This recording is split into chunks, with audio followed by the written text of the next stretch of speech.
Welcome to one of the many circle sessions hosted by Wonder Girls. Wonder Girls is a nationwide classrooms movement. We bring relatable female role models into classroom settings through our circle sessions. As you will see, the crux of these sessions is its dialogic nature. We're currently working with 150 plus classrooms across 7 Indian cities. Our aim is for every adolescent in India to have access to relatable female role models. I welcome you once again and hope you enjoy learning from our speakers' life journey and career path.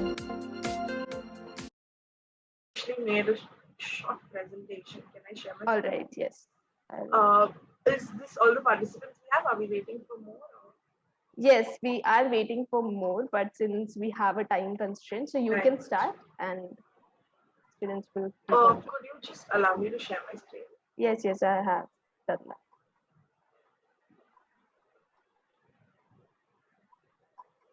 It says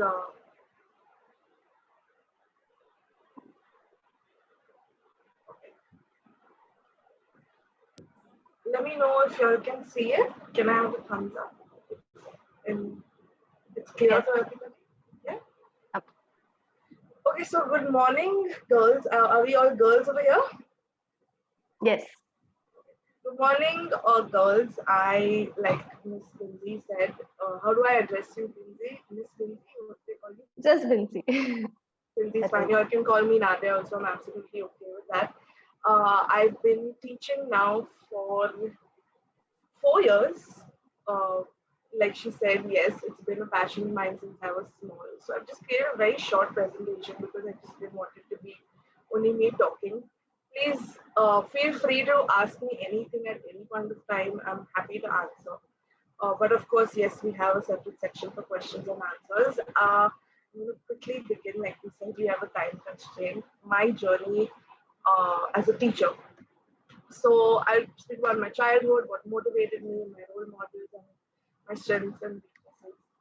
So when I was a kid, I think I don't know if most of you will agree with me that we were all very fascinated by, the way our teacher speaks, the way the teacher walks and talks and does everything. So I was quite fascinated with my teachers and just how they were. I'd take a sheet and make it a dupatta or a sari or something or the other since I was really small. So I went to an all-girls school called St. Anthony Girls High School. I'm based in Bombay, in Maharashtra. So I went to St. Anthony Girls High School. Schooling was absolutely amazing to me. Like Miss Binti said, I used to gather all my soft toys, including I would also make my sister and my father and my mother sit down and watch me. I'd write with chalk on my cupboard and just talk gibberish, random things all together just for the fun of it. One thing that I have you made me host? I made you co-host. Yeah. So one thing that really I loved doing in school was all the extracurricular activities. I was not into academics at all, believe it or not. I did not like to study. I much rather preferred acting, singing. I'm a singer as well, dancing, sports, everything included except study. So my main focus was that. And because of that, when I did become a teacher, many people were like, you're a teacher. You've become a teacher. Because I was quite naughty in school as well. I was not one of these children who used to sit right in front of class, pay attention and write and do whatever. Because to be very honest, I get distracted very fast. It still happens to me today. But yeah, I was quite a drama queen, still am. And that's why I think choosing teaching as a profession helped a lot. Okay, so the reason I chose this profession, so once I got out of school, I still didn't know what I wanted to do. Okay, and that's absolutely okay. You are not meant to know at the age of 10, 12, 13, 14 what you want to do. Yes, there are many people who know that, yes, this is my interest and I want to do it. But it's absolutely okay if you don't know as well. Don't get scared by looking at other people's ambition. Oh, this person is working really hard. I know she wants to do this. I don't know what I want to do. That's absolutely normal. You don't have to know. You get to know over time. There are people who are now in their 30s and 40s who still don't know what they want to do with their lives. So it's absolutely fine. You just have to go with the flow. So when I was in college, like I said, I was quite naughty in school, so that kind of rolled on into college as well. I took it very easy. I did my first year junior college, second year junior college. I studied at St. Andrews College. It's in Bandra, again in Bombay. And in my second year, while I was managing to pass every year. Like again, I was taking part in extracurriculars, but academics I wasn't that great at. I wasn't that interested in. So I was managing to pass just very with minimum marks, just managing to pass. And I was taking it easy because, chalo, I'm passing. What's the big deal? As long as I've gone to the next grade. That was my, thought. And when I was in my second year, so that would be 14th, 1 year before graduation, I took it so easy that I failed the year. So I failed in many subjects because I didn't study for it. I thought, you know what, I'd just be able to read something and write something and pass, and it didn't happen. So I actually failed a year and I had to repeat before my second year of college. And that is what gave me a really good kick, mind my language, a kick in the butt right there. Because to be honest, my parents have always been very strict. And academics was a very big thing in my family because my sister was is extremely smart. She's a CA currently. So it was always expected of me to do just as well. But like I said, I didn't have that, motivation or interest. I was more into everything else. So when I failed that year in college and I had to repeat and I see all my friends moving on to the next year is honestly when I realized that what am I doing with my life? Something happened because people keep telling you you have to do this, you have to do that, but unless it comes from within, nothing's going to work. You're not going to be able to do anything. So anyway, that year, and this was a great thing. My parents actually stopped giving me allowance because I had to the year, and I had to fend for myself. So while I'm fending for myself, I was giving tuitions. I was giving tuitions to a girl who was in the 10th standard. I started teaching her English. And when I started teaching her, I realized that she was understanding through my methods because I've never been the kind to just be very serious or very go by the notebook or the textbook. I tried doing things differently with her to motivate her or to make her understand and have fun. She really enjoyed what I was doing, and she told me that you should be a teacher. I think you'd be really good at it. And I just laughed at that point because this thing of me being a teacher was a childhood thing. And as I grew up, I didn't think I'd want to or I'd end up being a teacher. And that's also absolutely normal. When you're small, you want to be something. When you grow up, you're something else. That's absolutely fine.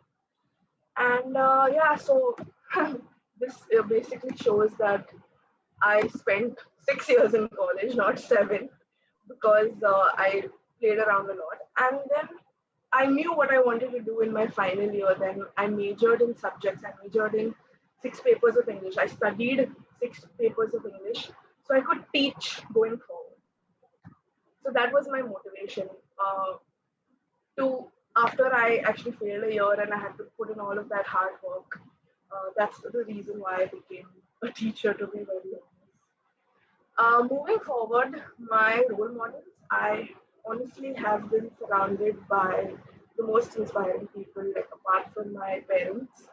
My mom has been, she's grown up in a generation where most women let things go. Like if they have to bear anything, they just say, I'll bear with it. I don't mind. They don't stand up for themselves as much because they say you have to compromise in this world.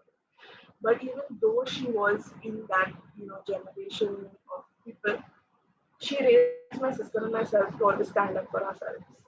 So we always till now, and even my dad, they always, encouraged us to speak our minds and to look into things and, look at things in a very logical sense. Another role model of mine is my grandmother. She raised six girls. She had six daughters. So six girls all on her own. Her husband died at a very young age, my grandmother. And of course, and this is very important for all of you young girls, very major and important part of my life are my friends, my school friends, who there are four of them, girls, who are extremely, extremely ambitious and are doing fabulously in their field. Surround yourself with friends who encourage you. Don't only, yes, have fun. Please have fun. Always have fun. But you need to surround yourself with positive people who are ambitious, who want to move forward in life in whatever aspect. I'm not just talking about career. As long as you are at peace, your day and your life is just going to be so much better. And my strengths and weaknesses. My strengths, I would definitely say, is I'm highly motivated at all times. I always want to do something better than the last time. I won't repeat my same lessons as such. I try always to change things up and get kids more interested in it. Just because I have something ready, I don't want to do the same thing. So I'm saying my strengths would be I'm highly motivated, always trying to do new things. A big weakness of mine is I procrastinate a lot. Procrastinate meaning put things off. I'll keep saying, okay, I'll do it tomorrow, I'll do it tomorrow, I'll do it tomorrow. That laziness is always there with me. So that's definitely one of my weaknesses. Yeah. So that's a little about me and how I function. Hobbies, I would tell you, like I said, I sing. I love calligraphy, love to write. And so art, basically, I'm not great at art. I can copy and draw a little bit, that's fine. But calligraphy for sure. And I love makeup, so I try and do makeup looks and everything. Let me tell you something that, just because you're a teacher or just because you think that you look at teachers in a particular way, it's not that teachers are boring and they don't have a life. They're only coming here to sit and teach you and cow you. It's not that way at all. You can be a teacher and still have the time of your life. Trust me, the funniest part of being a teacher, the most fun I can say, is kids. They are hilarious. They make you laugh on a daily basis and you will enjoy it so much. It's a beautiful profession. If at all you are shy, but you want to be a teacher, you have trouble speaking in front of people, that thing I did with my soft toys, it really helped. It made me more confident. Take up a topic. Take up a topic. What's the best way to learn since you're still in school? And this is the best way I learned as well. The best way to learn is to teach someone else. Trust me, Yeah. it will never, ever leave your mind. Ever. So if I'm teaching, I'm just going to take an example, a topic of nouns, and I don't understand it all like that. Of course, I have to do my research. I need to read up on it.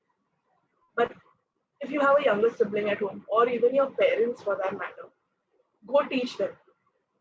Just go talk to them. Even if they don't want to listen, say just listen to what I have to say. If they don't understand, it's up to them. But once you teach, is how you're going to retain it, is how you are going to remember it, and it will never leave you for the rest of your life. So should we move on to the questions you told me about? Yeah, sure. All right. You have made it in the presentation only, right? Yeah. Okay, so definitely teaching is 1/4 preparation and 3/4 theater. I have to prepare obviously before I do a lesson. And once you are in front of a class, you become an actor all by yourself. Because you're trying to convince the kids who are in front of you what you are speaking about. And they love it when you are dramatic. They love over the top things. So if you're going to sing a song and teach them how to do it, or act something, or just be silly. Trust me, being silly helps a lot. It gets their attention, it makes them understand and listen. Uh, yeah. So I just want to tell you a few things. I told her about if you're shy, you can do that. The internet is your best friend. Trust me, it is. I know many people, many adults will tell you that the internet is bad. Obviously, you need balance. You can't be on it the entire day. But there's a lot that you can learn online that you probably won't learn in school, but also you can learn in a better way. There are so many provisions nowadays, and if you need to create something, there's everything online. But also, if you need to understand something better, you can look up videos. And once you do find something, always share it with your peers, even with your teacher. You should really, really appreciate it. Because there are many times in my class as well where kids have found things based on a topic that we're doing, and they'll always share it with us. And then we share it with the entire class. So, if you show that kind of initiative, you take that step towards learning better, it will help you as well. Uh, Teach in a way, this is advice for when you become a teacher. You need to teach in a way you want to be taught. Like right now, if you're in a school and you're bored of the way the teacher is teaching or whatever it is, when you become a teacher, but by the way, all teachers are really trying their best. Okay? I'm not trying to let you one down. There are just certain subjects that you can't have a lot of fun with. They're very factual. So the faster you come to terms that you have to study. There is no two ways about it. Make it fun for yourself in whatever way possible. But at the end of the day, you have to do it. So you need to come to terms with that. So when you become a teacher, you need to teach in a way that you want to be taught. Meaning, I wish somebody taught me this way, or something happens that way. And you need to treat people the way you want to be treated. So if you are going to be mean and you're going to be rude to somebody, and they're just going to mirror that behavior back to you, you're going to receive that as well. Uh, if you want to be a teacher now and your mind changes a year later, 2 years later, 10 years later, it's okay. It's absolutely fine. There are so many different things you can do in this world. Trust me, so many fields that have opened up. So it's absolutely fine to change your mind. Even if you didn't want to become a teacher and you're just sitting for this and now you want to, that is also absolutely fine. And yeah, I just move on to these questions. Okay, so what are the challenges I faced? Lindsay, do you want to mention this? Like, do you have a proper format that you go through, or is this okay? Yeah, usually I just ask the question and you answer, but since you have made the presentation, That's fine, right? Okay, so the first thing that she asked. So, as a woman, what are some of the challenges I faced while pursuing my ambition? Personally, when I finished my graduation, so B.Ed, if you want to teach B.Ed, you have to do your B.Ed. I'll get into that later for sure. But B.Ed was always a 1 year course, and then just the year I had to start doing it, it became a 2 year course.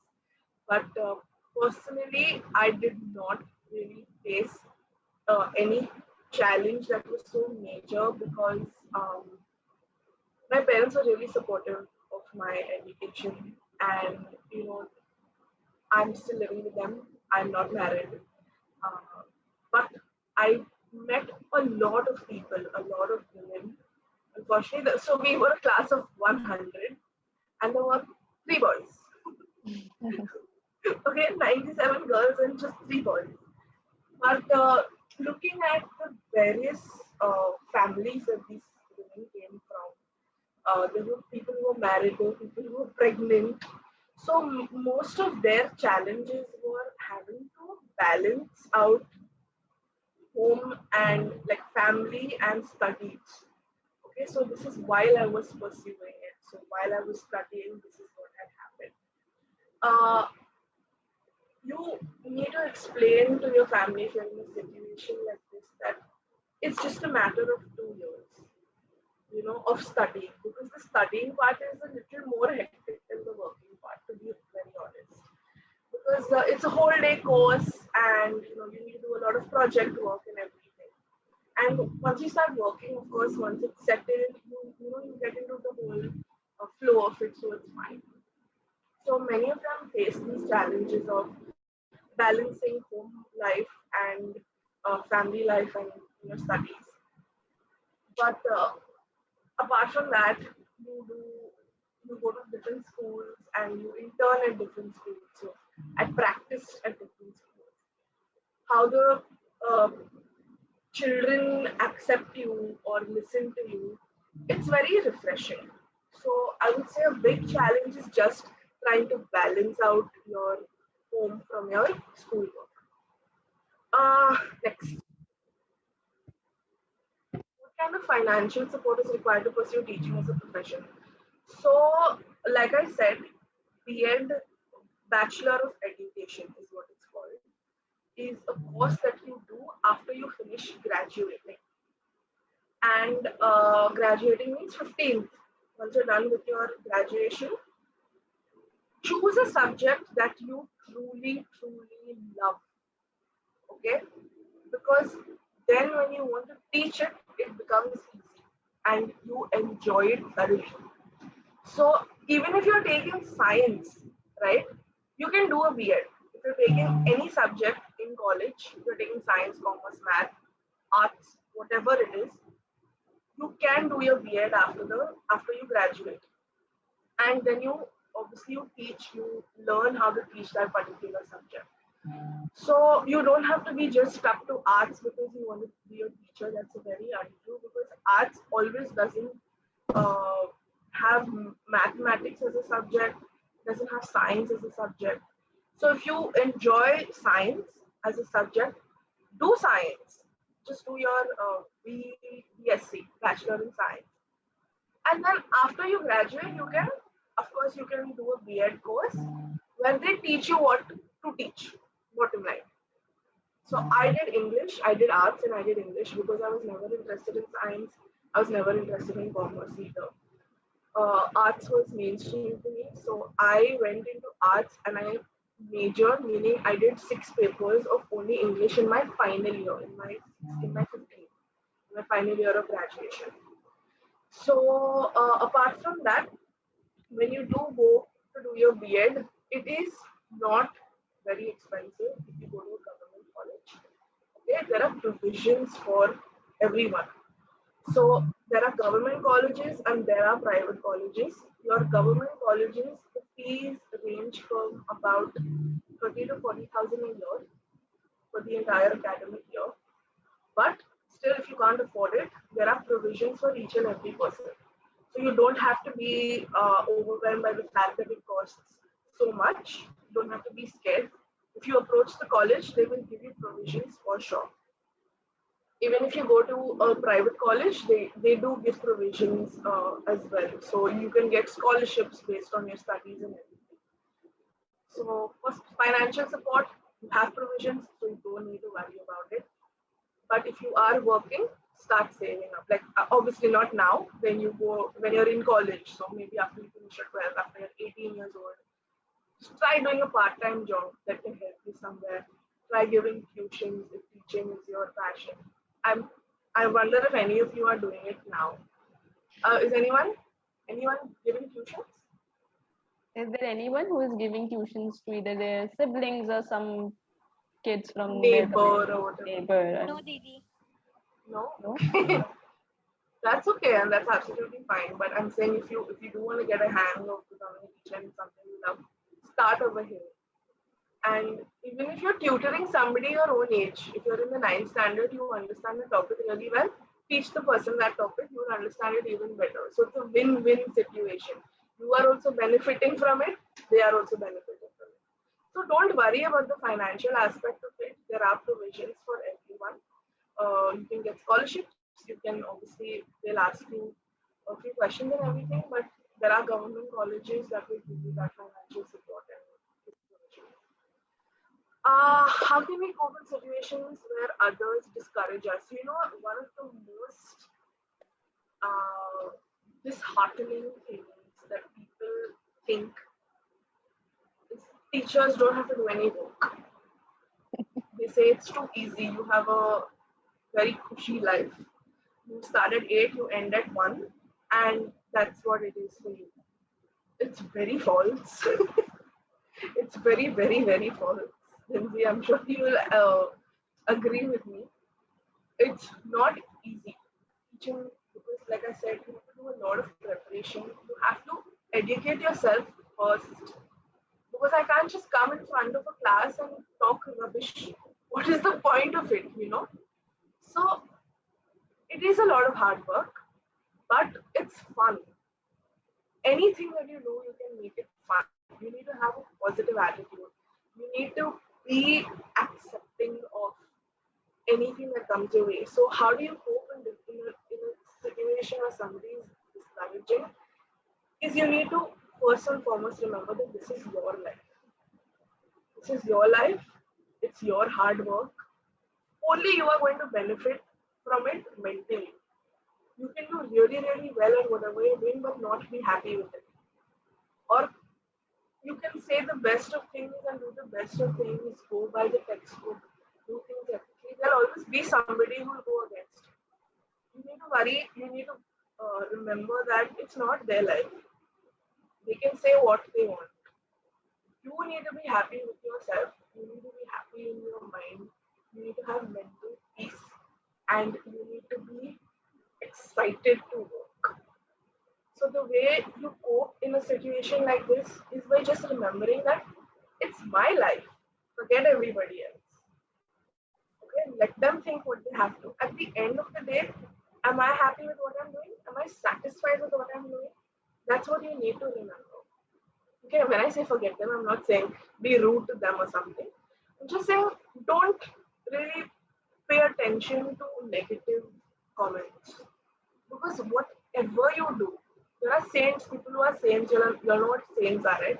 They also got negative comments. Imagine they've done the best of things in their lives, but they got negative. So you need to remember that at the end of the day, you are strong, you are yourself, and whatever you are doing is your hard work, is not their hard work. So that's how you cope best in these kind of situations. Just always remember this. What's the next question? Okay, yeah, teaching courses, like I already told you, you have your Bachelor of Education, it's called B.Ed. There are many B.Ed colleges all over the country. If you want to teach up to grade 12, okay, you have to do your B.Ed. You can teach from junior KG right up to 12.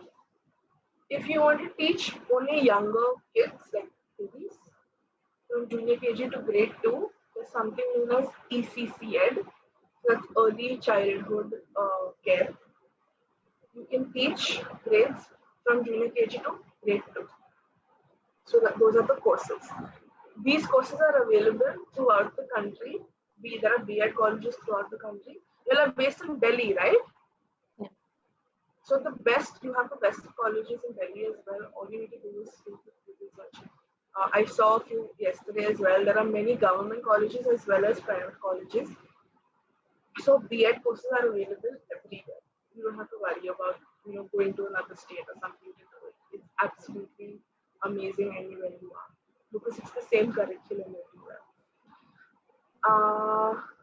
Also, Nadia, can you tell us a little bit about the exams that you have to give for government teaching, right? So there are government schools like Kendriya Vidyalaya, Navodaya Vidyalaya. If you have to get a job there, what are some of the government exams that the kids might have to give? I am not teaching in a government school. I'm teaching in an IB school currently, so I didn't have to give the exam for it. Yeah. There is a TISS. I'm not quite sure about the exam in the government school that you have to give, but once you're done with your B.Ed, you have your graduation certificate. You study, you teach in schools for around 2 to 3 years, and within that, you need to give an exam to kind of prove that you are at par with your uh, curriculum, with your content. So not every school demands that kind of thing. And don't limit yourself only to that. There are many different boards. Okay, girls, there are many different boards that you can approach, many different schools. So you have SSC, you have ICSE, you have CBSE, and you have IB as well. Okay, so IB uh, is frankly is what I'm teaching at the moment, is very different in comparison to any of the other boards because firstly, till primary at least they don't really have exams as such like how we have. I was in an SC school, so I know the the torture of giving so many exams. Uh, but yeah, in certain schools they don't require to give an entrance test. It's not an entrance test per se. It's while you're teaching, you need to kind of prove that you're at par with the content or with the curriculum. So yeah, that's what I know about that. That's all right. Uh, What I'm currently working on. Uh, I am currently working on a few things. One being, uh, we have something known as the Grade 5 exhibition in our school in IB.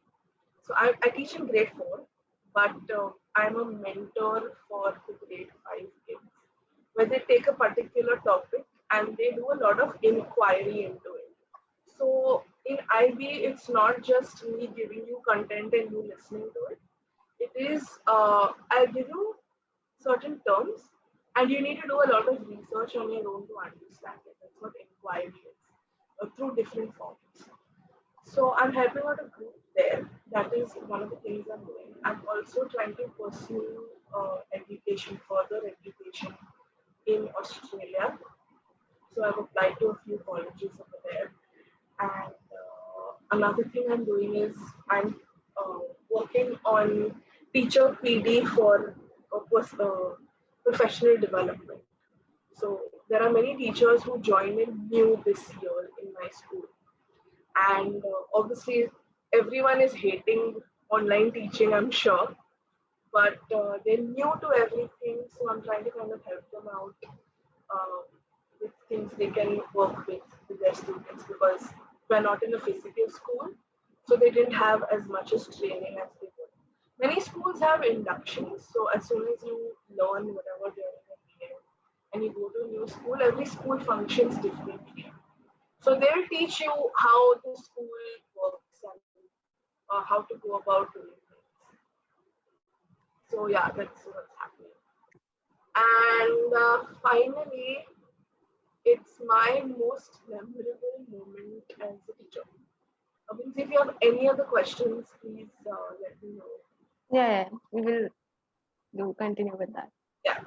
So my most memorable moment as a teacher would definitely be so I'm teaching in a school which doesn't have a very diverse uh, religions, you can say. Many of them are don't love English because it's not a first language for them and they find it difficult. Whereas mathematics comes very easily to them because math is just right and wrong. Whereas English, I need to learn from scratch. I need to read on a daily basis. I need to talk on a daily basis in order to be good at it or to be comfortable with it. So most of them didn't really like English as much as they like math. And the worst thing they don't like is writing, creative writing, essay writing, and all of those things.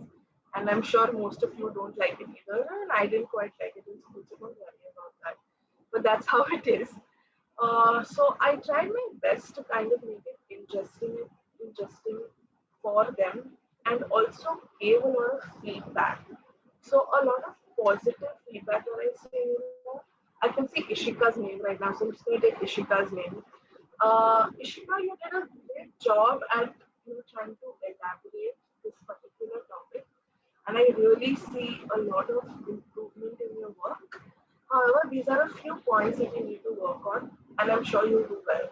Just a little positive note for them and what they need to work on really made a huge difference and got them so excited about it that in the middle of the end of the second term, they asked me, Miss, when are we going to do creative writing? And that was a definite win for me right there because I was trying so hard to get them really interested in it, but they were so into math that they kind of, the fact that they asked to write was like definitely one of the most memorable moments for me so far. I have years to go. Those are all the questions that Yeah. So thank you so much, Nadia, for sharing all of that with us. Before we start with the kids' question, there were a couple of things I wanted to ask.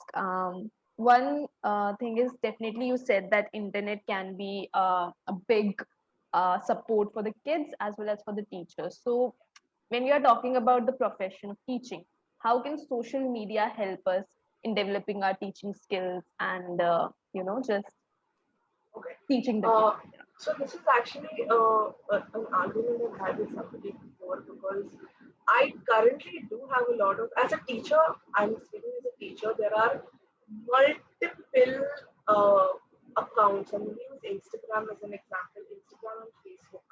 There are multiple accounts of teachers sharing their resources online. Hmm. Okay, so they share their resources, they share their experiences, they share different ways to teach subjects, and I pick up a lot of stuff from there because that's the whole point. The teaching community always wants to share. There's no point keeping it to yourself. If there's something that's worked well in your class, you use it. As a kid, social media can be extremely helpful to you as well, depending on what you're looking at. I'm not saying don't have fun. Okay, all of us love memes. All of us love funny videos. I still do. I encourage it. Please go ahead and watch it. You need to have fun in your life. Your life can't be boring. Otherwise, there's no point. Uh, there is a lot of awareness online of so many issues that are happening in the country, in the world. So I also get a lot of my news online, on Twitter, on thank you so much. uh, yeah, so I get a lot of my news online and I get a lot of my uh, ideas as well. So you're not expected to just have ideas on your own. That's absolutely fine. If you do, amazing. If you don't, it's okay. Not everyone can be. There are people you need to accept that are always better and creative at things, and it's okay to take stuff from them. So that's how social media helps. Uh, a lot of content, a lot of stuff online Yeah. currently. Yeah, that's so true because a lot of my kids also are very interested in social media. They're in Instagram and all of that thing. So I always tell them this thing that you can use it in a positive way also. Yeah, absolutely. So that's important. And today I think we have a lot of education edtech companies as well, right? Byju's, Udemy, so many edtech companies where you can actually get jobs as well as a Yeah, teacher. exactly. So even if you go into education as a field, it's not just teaching. There are so many different things Yeah. you can do. So you can also there is teaching. Of course, it's one of the most obvious things. You can create content. You can create subject matter. Okay. Yeah. You can like Lindsay said, there are all these different edtech companies, uh, Byju's and uh, I can't even think. There is something known as MindSpark that we use in our school. Correct. There is Scholars, Top Scholars. These are all websites and applications where you can work. So it's not just teaching in the school. Education is extremely diverse in itself, and Yeah. you can do all these different things. Yeah. And also, Nadia, you talked about when you were in second year, you had to repeat your second year. And actually, it's kind of similar to my story also, because I had to give one exam because I failed when I was doing my graduation, I failed in one paper and I had to give it again. So I like that time can be very depressing. It's not the end of the world, but Yes, can be very depressing. So, you learn from um, how did your parents react at that time and how did you make sure that you are still going and still pushing it. Right. yourself? So, my parents didn't react well at all. They were very, very, very upset. Mainly because a lot of what I did through the year was lying about where I was, what I was doing, and just being very rebellious for absolutely no reason. And one thing I really like what you said, and it's honestly something I keep saying all the time, even when I was doing my BEd and the end reflections, failure is not the end of the world. Absolutely not. So initially, I was extremely upset because it was mainly because it was new people, and it was slightly embarrassing because these people have seen me and uh, people knew me because I used to sing in college and stuff like that. So when I did enter the class on the first day, it was like the worst experience I feel for me because it was so embarrassing. Everyone was staring at me. But as I like through the year, I made a few friends, and it was absolutely normal. People don't judge you for it. It's all in your head. Trust me. Okay. Nobody cares if you're doing the same grade 5 times, 6 times, 10 times. Obviously, you won't reach that point. I'm just exaggerating a little. But nobody cares. It's all in your head. It is definitely not the end of the world. You need to take a positive. You need to learn from it. The best part about failure is learning from it. And I definitely learned from it. And I never thought I would be that kind of person because I've always been so carefree about things. And because of that carefree attitude of mine, it was a downfall for that 1 year of mine. But again, I don't regret anything because I learned from it and I grew from it. And I am here today as a teacher because of that reason. Because I'm saying that because I failed that year. If I had to pass that year to the tiniest of marks, I didn't know what I wanted to do in the future. Because teaching for me was something that I wanted to do as a child, and I changed my mind a million times since. Yeah. So then I knew for sure that my friends used to come to me before the exams and make me tutor them and everything, and they do well. So yeah, that is definitely one thing. It's not at all. Thank you so much, Nazmi. So sweet. I love your attitude and your hard work. Yes. Need that positive attitude, that mindset. Really do. And also, Nadia, I wanted to ask, like, there were some kids who were asking me if we want to teach teachers, then what should we do? Like, what Okay. courses we So should? after you do your BEd, you can do your MA. So that's your Masters in Education. Yeah. Okay? Once you do your Masters in Education, you can teach teachers. So MA teachers teach BEd teachers. All right. So Okay. honestly, a lot of my teachers who were in college, when I was in college, in my BEd college, were also working on PhDs. So a lot of them were doctor, whatever. Okay. So you can study as much as you want if you like it, if you love it. Why not? Go right ahead. All right. Okay, thank you so much, Nadia, for sharing with us all of that. Now I would encourage the kids to ask their questions, whatever doubts they have. So I think Pari was raising her hand before. Pari, if you have a question, you can ask it now.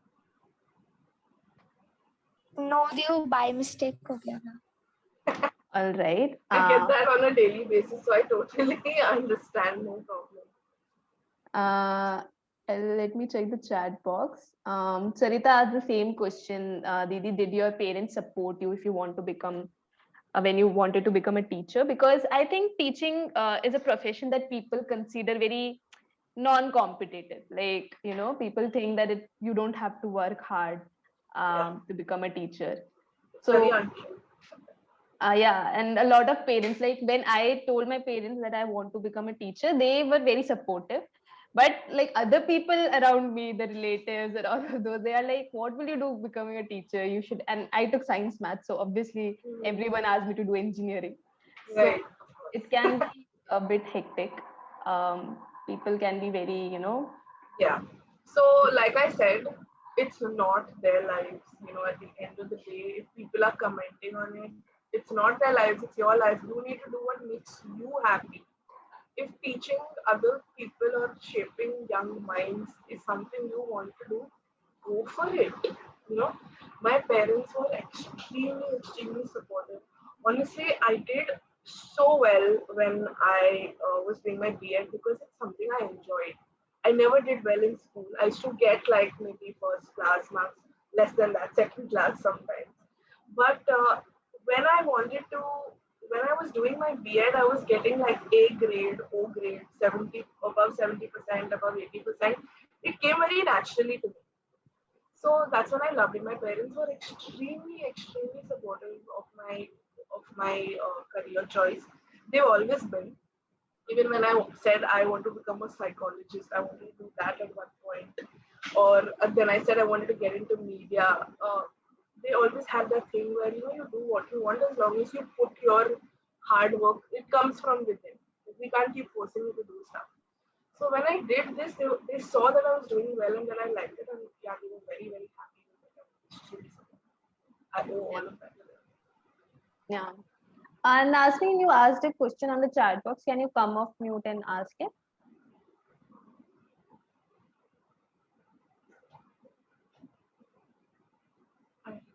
Hi, Dee.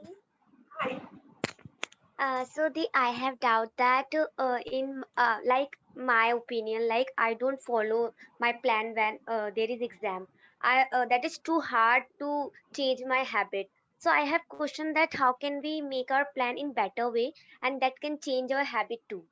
So that is my question. Amazing question, Nazmeen, because I am exactly the same. I was exactly the same. Every time I would create a timetable and not follow it. But I realized that something that works is having some positive reinforcement. Meaning, uh, I'll study 1.5 page. First, keep small goals, small achievable goals. Always start off small. So if I have 10 pages to study, okay, I'll start off with one page. Once I'm done reading that one page, just read it twice, thrice.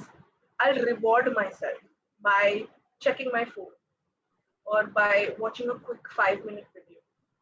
Okay, so then keep increasing your goal limit from one page, make it 1.5 page.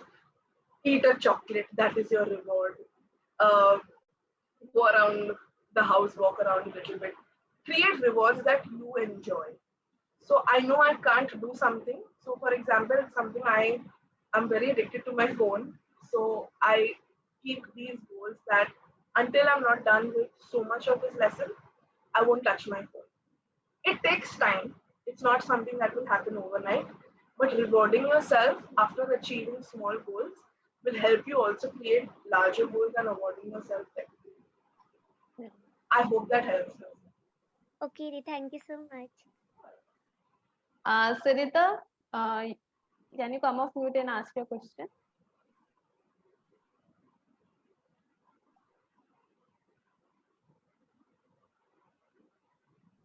Sarita, can you hear me? Yes, see. Yeah. What are your future goals? My future goals. So, like I said, I've applied to study in Australia, mainly because my sisters are already there. My future goal is to reach a leadership level in school. Although I do love to teach, I want to reach a level like of a coordinator or a principal. That is my utmost goal, to be honest, so that I can help more kids because I love working with them. I love teaching them. I love it when they understand something. Yeah. So yeah, yes, CTET, yes. I'm so sorry, I wasn't aware of that only because I've been teaching in an IB school. Yeah. Um, Also, I wanted to ask Nadia, like, when it comes to teaching, there should be some values that we have to operate with, right? We have seen government teachers who are very abusive. They hit the kids, they get angry on the kids. So, what are some of the values that a teacher should have to, give quality education to kids? Yeah. Like I said something before. You need to treat people the way you want to be treated, and not just people of your own age or older than you. The younger generation right now is quite dangerous, to be honest. because they always speak what's on their mind. A child always learns better. I read this, I didn't come up with this myself, but they learn better when they know that the teacher likes them. So if you want your students to understand and follow what you are saying, you need to create an environment where they can approach you. Now, I'm not saying you need to be so very lenient that they take advantage of you. You need to create that balance, which you will learn over time. Even me in my first year, I wanted them to like me, I wanted to have fun. Uh, so my class could get a little out of hand at times, but yes, at the end of the day, we did. But qualities that you require first and foremost is kindness, patience. I know this is not related, but you need to be punctual. Okay, for everything, True. you really need to be punctual. That teaches them that as well. And like I said, the first and the best thing you can do is be kind. See, hitting and yelling is not going to help anybody. You're going to get angry, you're going to be upset, and so will the child. And then they won't want to learn, they won't want to come to school. And we don't want that. So you being kind is like the best thing you can do ever. Being kind and being patient. Because at the end of the day, they are kids. You can't expect them to understand things the way or as fast as you would. So yeah, these are three qualities that you really need to stick to if you want to be a successful teacher. And hard work, obviously. That goes without saying. Yeah. All right. Anyone else has any questions? They can raise their hand. Who's gonna really say that? What?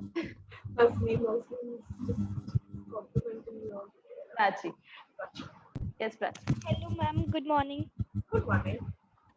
Ma'am actually ma'am हम लोग एक fellowship में थे Lali fellowship so it is depend on menstruation and sex education so ma'am I think all the girls should know about this topic so when you was telling about your journey so I think teenagers girls are not I think I should also start like telling about मतलब ma'am कुछ girls को बताना चाहिए मतलब जो हम लोगों के साथ हैं टीच तो मतलब मैम हम लोग सोशल मीडिया यूज कर सकते हैं तो मैम अगर आप कोई एडवाइस देना चाहो कि हम लोग को ये सब मतलब अवेयरनेस लाने में हम लोग कौन सी चीजें यूज कर सकते हैं तो it will really helpful for us Okay, wow, Prachi, I am so impressed by what you just said because it's truly what I stand for. Unfortunately, there are still people who believe that getting your period is a taboo, is something bad, that people shouldn't touch you or you shouldn't touch anything when you have your period, which is absolutely wrong. It is just a general bodily function for women. So yes, many people need to be aware of that. How do I spread awareness? First and foremost, don't be shy to talk about it because it's not a bad thing.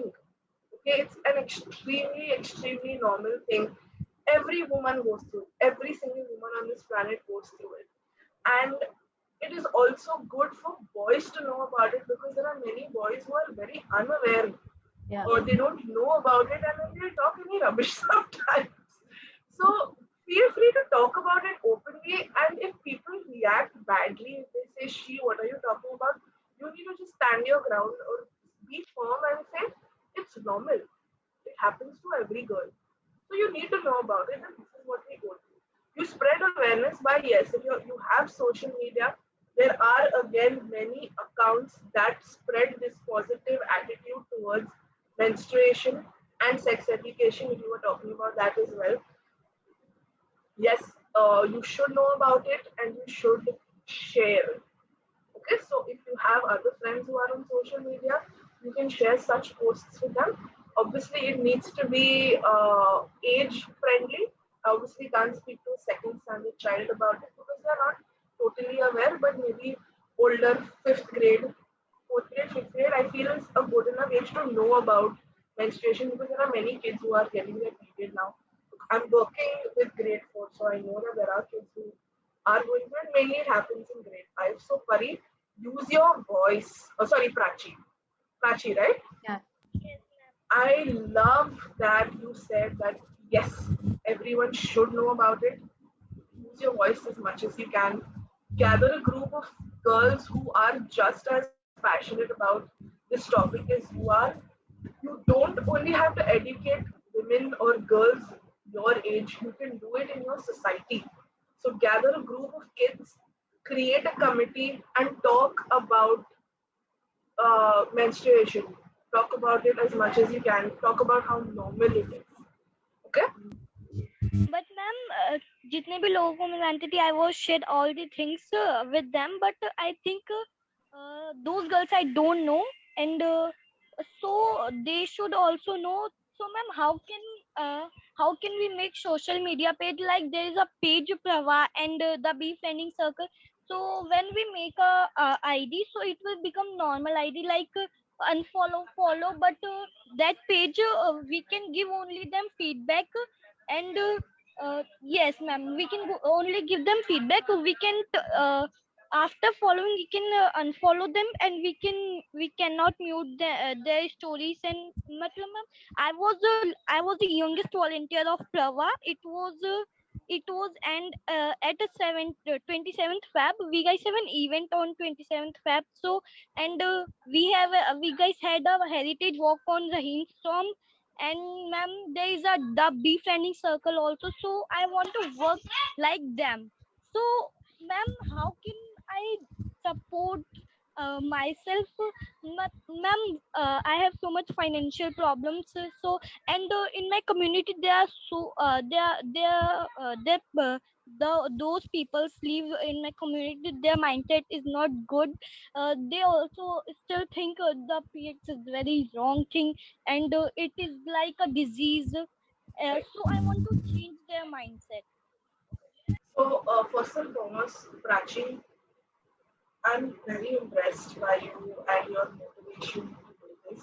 Uh, how you do it on your own is first, like you said, there is already an organization that's doing that. Be part of it. You don't need money for that. To be part of another organization, like this particular organization, Wonder Girl, that's happening, you can volunteer. Okay, you Yes, don't ma'am. I require was money for it. care of You Prava. volunteer. So go to Prava, you said, right? And tell them that I want to volunteer. And as much as you'd love to change everyone's minds, it's not always going to be possible. And the faster you understand that, the better it is for you. That doesn't mean you stop. You continue to do your best no matter what. You will get millions of people who will say, "What are you talking about? This is pointless. This is not what you should be talking about. Periods are bad." There are some people you can't change their minds. They're very stubborn. But you will get through to maybe one or two people, even in Prava. Okay, Prachi, I'm telling you, if there were people who were forced to join a session and I could listen to them, what they said would have reached maybe 4 or 5 people, you being one of them for sure. So you need to understand that you can't change everyone's minds, but you should never, ever, ever stop trying. Okay? Always do your and don't force your opinion on anyone. Because when you force your opinion on someone else, then they go further and further away from the topic. Just inform. Informing is the best thing you can do. Let them be aware of it. That's the best thing you can do. You don't require money to volunteer in a particular organization. You have the internet. Look up, there are so many NGOs run by women for women in India today. So many. You don't even have to be in the same state. Just contact them because I can see how motivated you are. You can contact them, you can ask them how you can be a part of it, you can volunteer, and you can do that in your own state or in your own city or your own community. Find a friend who will help you out with this, and you can do together. That helps a lot. Hope that answers your question. Okay, ma'am. I will try to do it. But definitely volunteer, Prachi. I don't want you to ever stop whatever anyone says to you. Because we need more girls like this who are so into, uh, you know, fighting for rights for women and making people understand that having is not a big deal. It's just a very normal bodily function that all women go through. Period. What is so what is a disease about that, right? It's just something that happens. Yeah. Please continue, Prachi. I hope like this can Yes, ma'am. never stop. All right. Thank you so much, Prachi. Since we are like in a time constraint, so we have to wrap up this session. Tamanna, please don't share the screen. Yes. So before we end, I just want Nadia to, you know, as a woman, to all of the girls I have, like, you know, teaching is a profession which is encouraged. For girls, it is a profession. Everyone says, yeah, you should do teaching. But still, there are a lot of challenges I feel that as a woman you face, right? So, what is one advice that you would like to give our girls if they want to, you know, pursue teaching as a profession? Just one advice you would like to give them. If you want to pursue teaching as a profession, don't think of it as something that's traditional. Don't think of it as something that many people do and it's known. If you want to do it, do it. That's all I can say. Don't think twice. Put in the hard work. Uh, Motivate yourself. Don't listen to negative comments. There will be plenty of it. Just do it. Go for it. Nobody will hold you back if they say you're so motivated. And you are capable of doing anything you put your mind to. Anything at all. So never think that I can't do this. Okay? Always just put in your best effort and don't feel shy to ask for help. So Yeah. that's one thing. All right. Thank you so much, Nadia, for being here with us and sharing all of your knowledge with us, your journey with us. It was very inspiring. I'm sure the girls must have learned something from this session. Um, and definitely, I learned a lot because this is my first year of teaching. Okay. So, like I'm just learning how to be with the kids. It's been just 6 months, and it's, you know, it's already very hectic. So I understand whatever you were saying. So thank you so much for sharing all of that. Thank you so much for having me and thank you so much for your questions and your motivation. It's very inspiring to me now. It's making me want to do more and more. So I hope I get to meet you soon.